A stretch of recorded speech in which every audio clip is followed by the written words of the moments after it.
Inaresto ang alkalde ng South UP Maguindanao del Sur at kanyang asawa na pawang itinuturong mastermind sa pananambang sa vice mayor ng kanilang bayan. Ilan sa mga iniimbestigahang motibo ang personal na away at away sa lupa. Nakatutok si June Veneracion. Kayo po ba si Mayor Albert O. Insular? Kayo po ba si Janet Insular po? Meron po kayong warrant of arrest? Hawak ngayon ng PNP-CIDG ang mayor ng South UP Maguindanao del Sur na si Reynalbert Insular at kanyang asawang si Janet. Makarang mag-issue ang korte ng warrant of arrest laban sa kanila. Meron po kayong kasong murder, RTC, Article 248, frustrated murder, attempted murder.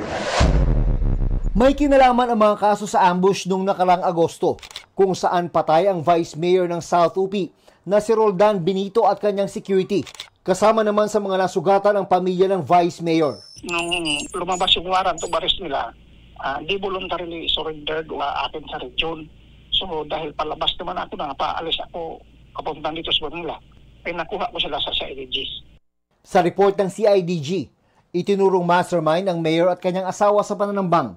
Kabilang sa kinonsidera ng mga investigador ng motibo, ang personal na away at hidwaang may kinalaman sa lupa. Sinabi niya sa akin, talagang napagbintangan naman sila dahil sa politika.